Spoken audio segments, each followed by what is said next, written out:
అందరికీ నమస్కారం. గత కొన్ని రోజులుగా సిపిఐ పార్టీ వాళ్ళు పార్టీ ముసుగు పెట్టుకొని బ్లాక్మెయిలింగ్ వ్యవహారం చేయడము, నా అపార్ట్మెంట్ల మీద ప్లస్ నా కమర్షియల్ కాంప్లెక్స్ మీద అప్రూవల్స్ లేవని చెప్పేసి పబ్లిసిటీ చేయడము, నేను కట్టే దాని మీద నా కస్టమర్లకు ఎంత నమ్మకం ఉందో కస్టమర్లకు నాకు తెలుసు.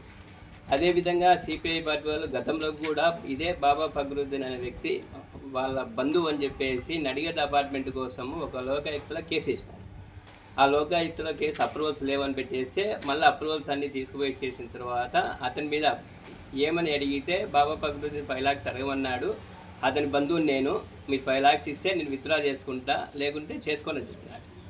కానీ అతనికి నువ్వు విత్డ్రా ఏం చేసుకోవద్దు, నేనే కోర్టుకు అన్ని సమర్పిస్తానని చెప్పేసి గతంలో కూడా జరిగింది. ఇదే అపార్ట్మెంట్ల మీద కమర్షియల్ కాంప్లెక్స్ మీద ప్రత్యేక దృష్టి పెట్టేసి నా పరువు భంగం కలగాల, ఎట్లయినా దెబ్బతీయాలనే ఉద్దేశంతో కొందరు ఎన్నికల శక్తులు ఉండొచ్చు, ఇదే బాబా ఫక్రుద్దీన్ ఉండొచ్చు, మా సంస్థ నుంచి 1000 మందికి ఉపాధి ఇస్తా ఉన్నాం. ఈ 1000 మందికి కమ్యూనిస్టు పార్టీ సిపిఐ పార్టీ అంటే ఉపాధి చూపించాల్సింది పోయి వీళ్ళ వల్ల ఉపాధి వాళ్ళకే చెడగొడతా ఉన్నారు.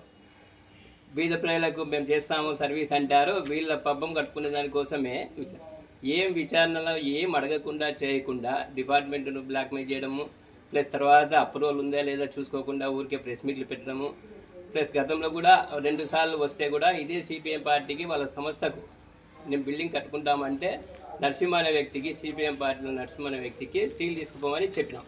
అట్లా ఏదైనా సంస్థకు ఉపయోగపడేటట్టుంటే చేస్తాం, కానీ వీళ్ళ సొంత నిధులకి ఇవ్వాలా, మా ఇంట్లో గడుపుకుంటాము అని 2-3 సార్లు అడిగితే కూడా మేము దానికి సహకరించలేదు కాబట్టి ప్రతిసారి బ్లాక్మెయిలింగ్ చేసి ఎట్లయినా వసూలు చేయాలని చెప్పడము, నా అపార్ట్మెంట్లు లీగల్గా లేవని చెప్పడము, నా అపార్ట్మెంట్లు కానీ నా కమర్షియల్ కాంప్లెక్స్ కానీ ఇవన్నీ కొన్నేటివి నంద్యాల ఆర్యవైశ్యులవి, నంద్యాల పెద్ద రెడ్డిస్వి. దాంట్లో ఆత్మకూరు నాగభూషణ్ శెట్టి ప్రాపర్టీలు ఉన్నాయి, గెలివి గ్రూప్ ప్రాపర్టీలు ఉన్నాయి, నిర్వాటి వాళ్ళ ప్రాపర్టీలు ఉన్నాయి, ఆర్విటి వాళ్ళ ప్రాపర్టీలు ఉన్నాయి.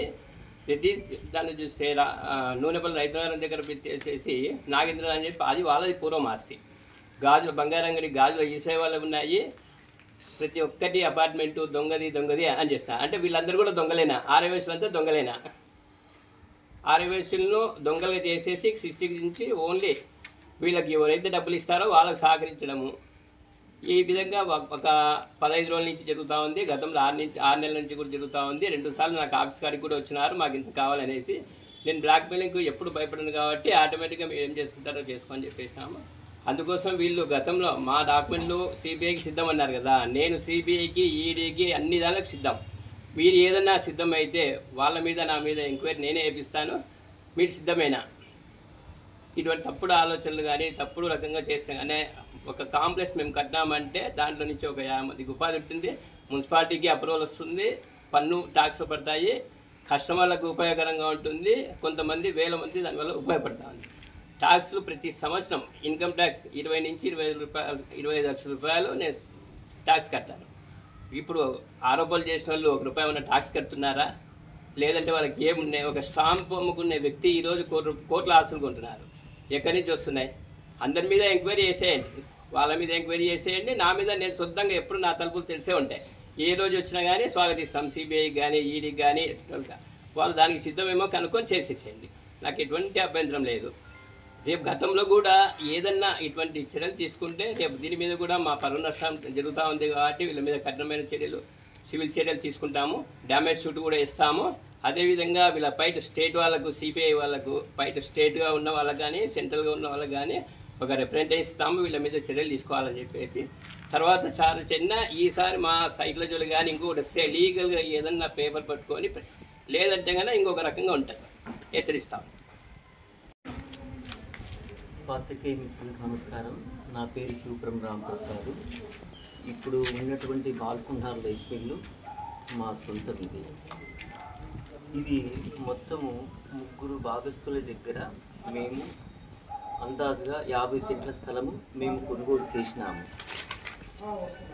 1976వ సంవత్సరము లాల్వాన్ జగన్లాల్ దగ్గర అక్టోబర్ 4వ తేదీ 1976 సంవత్సరంలో మేము ఈయన దగ్గర దాదాపుగా 23 సెంట్ల స్థలము మేము కొనుగోలు చేసినాము.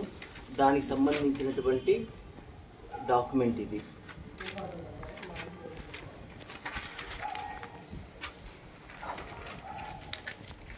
జూన్ 18, 1977 సంవత్సరము తాళ్ళపల్లి వెంకట సుబ్బయ్య కుమారుడు తాళ్ళపల్లి వీరయ్య అతని దగ్గర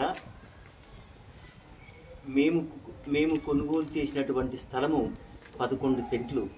తర్వాత మా చిన్నాయన మా పిన్ని పేరుతో 11 సెంట్లు. మేము మా తండ్రి గారి పేరు, నా పేరు, మా తమ్ముని పేరుతో రిజిస్టర్ చేసుకున్నాము. దీనికి సంబంధించినటువంటి దస్తావేజు.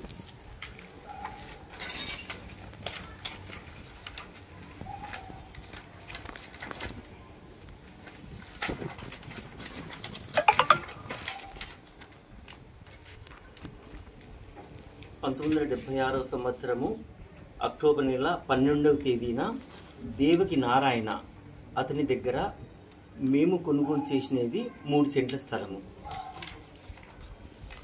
ఇప్పుడు తాళ్ళపల్లి వీరయ్య దగ్గర కొనుగోలు చేసినటువంటి స్థలం సబ్ రిజిస్టర్ ఆఫీస్లో 2092 18/6/1977 సంవత్సరము మేము కొనుగోలు చేసినాము. 25/11/1982లో తాళ్ళపల్లి వీరయ్య పెద్ద కుమారుడైనటువంటి తాళ్ళపల్లి వెంకటేశ్వరరావు నంద్యాల సబార్డినేట్ జడ్జి కోర్టులో OS 42/1982 అనే కేసు మా మీద వేసినాడు. మీరు కొన్నటువంటి స్థలము నాకు కూడా భాగం వస్తుందని ఆయన కోర్టులో మా మీద కేసు ఫైల్ చేసినాడు.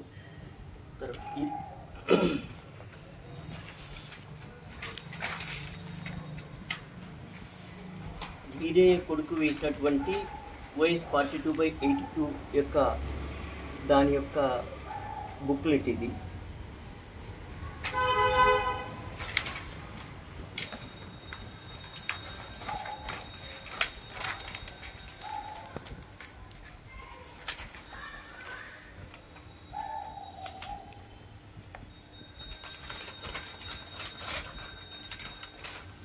(25 10 1977) తాళ్ళపల్లి వీరయ్య గారు కర్నూలు ఇన్స్పెక్టర్ ఆఫీస్ ఫ్యాక్టరీస్ వాళ్లకు ఒక కాన్సెంట్ లెటరు, అంటే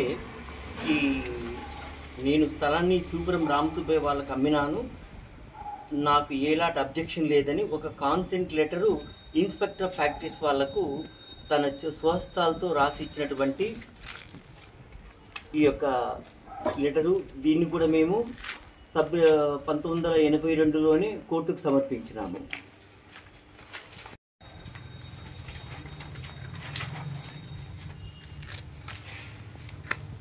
మేము తాళ్ళపల్లి వీరయ్య దగ్గర స్థలం కొనుగోలు చేసినప్పటి నుంచి ఈ రోజు వరకు మున్సిపల్ పన్నులు, నీటి పన్నులు అన్నీ కూడా మా పేరు మీద, మా భాగస్తుల పేరు పైన ఉన్నాయి. ఈ రోజు వరకు కూడా పన్నులన్నీ కూడా మేమే చెల్లించినాము.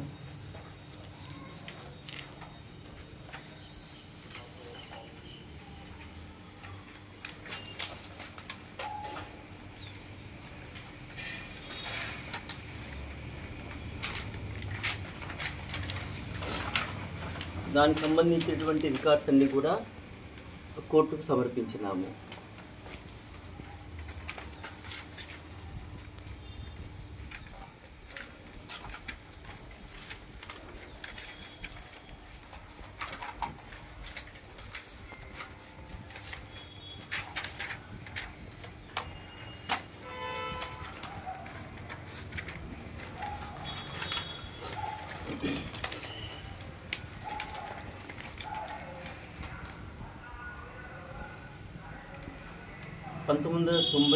ఆగస్టు 17వ తేదీన నంద్యాల సబార్డినేట్ జడ్జి కోర్టు వారు మేము 1982 నుంచి 1990 వరకు సమర్పించినటువంటి సాక్ష్యాధారాలను నిశితంగా పరిశీలించి 50 పేజీల జడ్జిమెంట్ కాపీని కూడా ఇచ్చినారు. దీంట్లో తాళ్ళపల్లి వీరయ్యకు సంబంధించినటువంటి వాళ్లకు ఎలాంటి సంబంధం లేదని జడ్జిమెంట్ కూడా ఇవ్వడం జరిగినది. ఇది కూడా కోర్టు వారికి మేము సమర్పించినాము.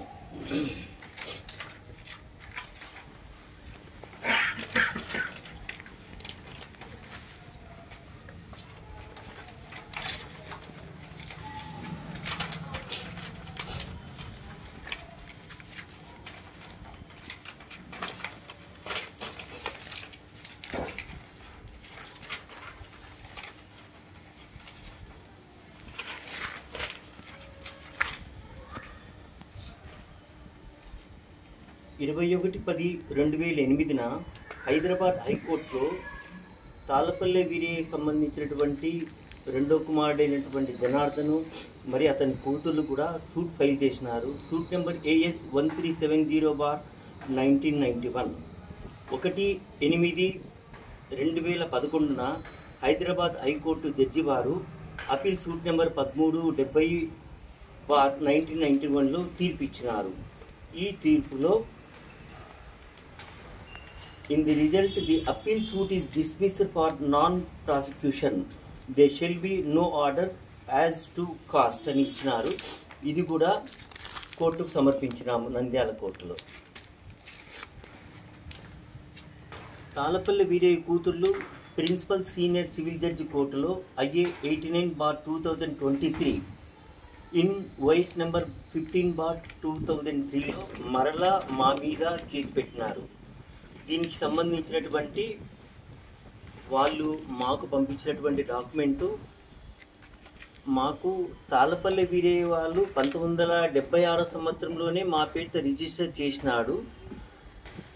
హైకోర్టులో ఉండంగానే ఆయన 2010లో మళ్ళీ తన కూతుళ్లకు తన మనవళ్లకు రెండోసారి ఈ డాక్యుమెంట్ను ఆయన చేసి ఇచ్చినాడు.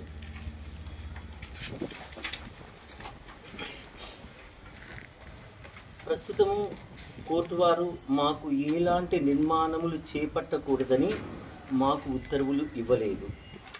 నిన్నటి దినము 25/11/25 మంగళవారం రోజున CPI పార్టీ వారు చెందినటువంటి కొందరు మా మీద అసత్య ఆరోపణలు చేసినారు. వారి మీద చట్టపరమైన చర్యలు తీసుకోగలము.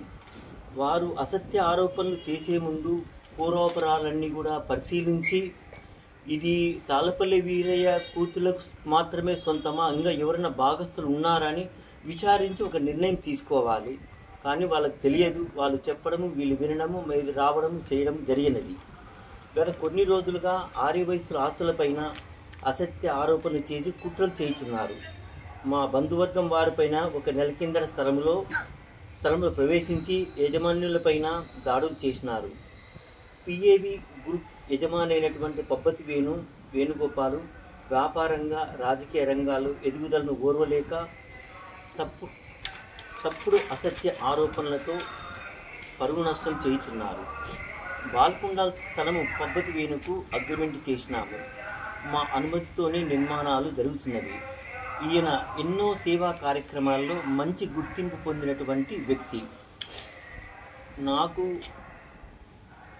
ఈ వీరయ్య కేసు జరిగినప్పటి నుంచి ప్రతి కేసుతో నాకు అనుబంధం ఉంది. మా తండ్రి గారి వెంట 1982 నుంచి కూడా ఇప్పటి వరకు కేసు పోయినటువంటి నాకు దానిపైన సంపూర్ణ అవగాహన ఉంది. అందువల్ల దీనికి జడ్జిమెంట్లు ఉన్నాయి, హైకోర్టు జడ్జిమెంట్లు ఉన్నాయి. మళ్ళీ కూడా వాళ్ళు రెండోసారి మా మీదనే అసత్య ఆరోపణలు చేసి ఇది తప్పు, సాక్ష్యాలు దౌర్జన్యం చేసి తీసుకున్నారనేది శుద్ధ తప్పు. ఇది నాకు తెలిసినటువంటి విషయము.